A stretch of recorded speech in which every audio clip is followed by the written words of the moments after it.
Hi guys, welcome or welcome back to my channel. Now today I'm going to show you the centerpiece of a thali that ties everything together, which is the carrot and pea pulao with cashew nuts. Now this is a sublime pulao that is so incredibly easy to make with basmati rice, and I'll take you through some of the tips and tricks as we go along to get a perfectly fluffy result every single time. If that sounds good, please don't forget to hit the subscribe button so you can support my work and never miss a post.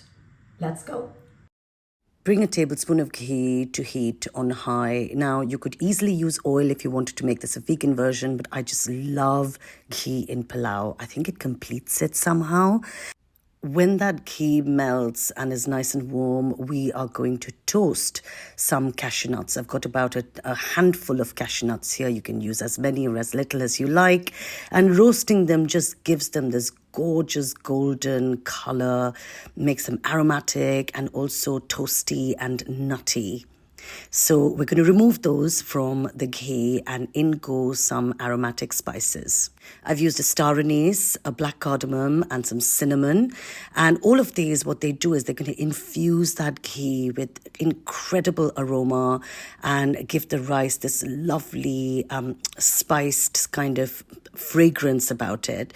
I'm adding a teaspoon of cumin here, cumin seeds, and we're just going to quickly let them sizzle before the rice goes in. I have a cup of well-washed basmati rice here. Now, only use the best quality basmati rice for pulao because you don't want the rice to break easily. You also want it to fluff up well, and stirring it into that hot ghee is going to make it translucent and hold its shape better later when you cook with it.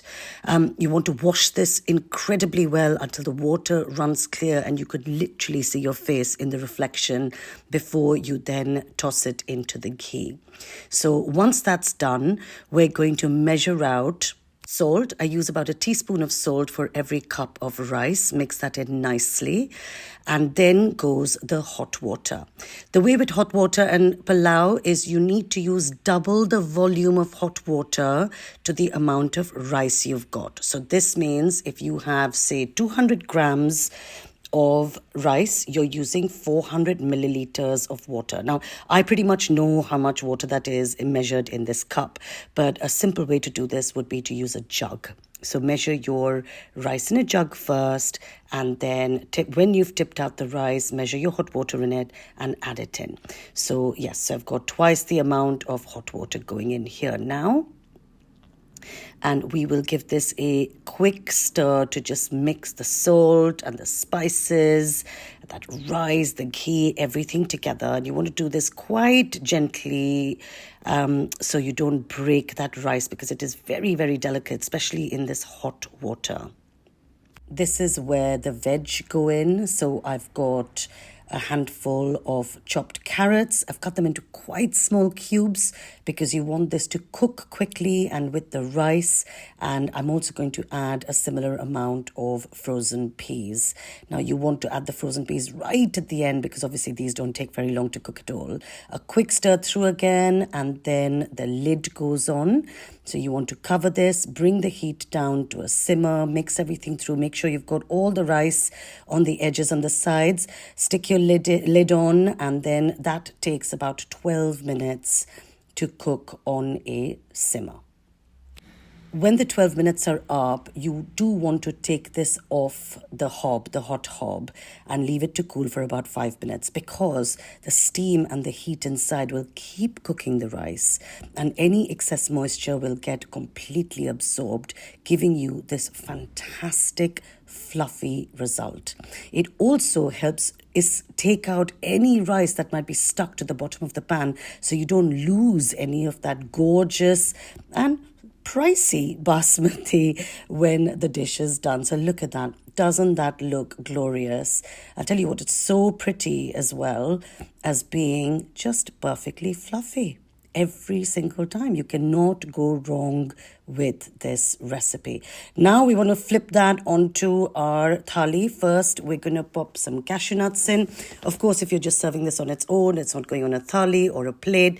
Just literally top with the cashew nuts and serve. However, if you do want it to go on a plate or a thali and you want to serve it up and make it look all fancy schmancy, then you want to line a bowl, a serving size, single serving size bowl with that pulao while it's still hot. So pop the cashew nuts first, then put the hot basmati and really pack the pulao in.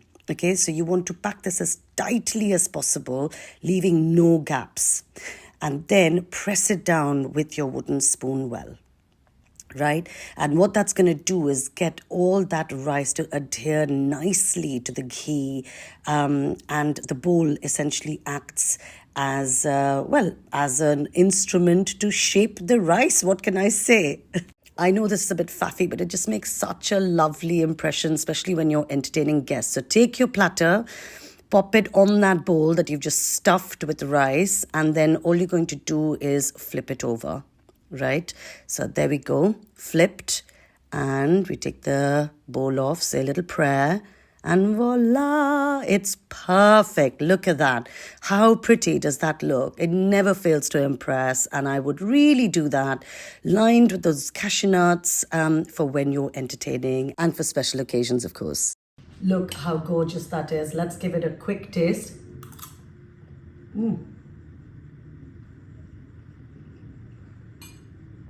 Guys, if you enjoyed watching me, please don't forget to subscribe and see you here again for the next recipe.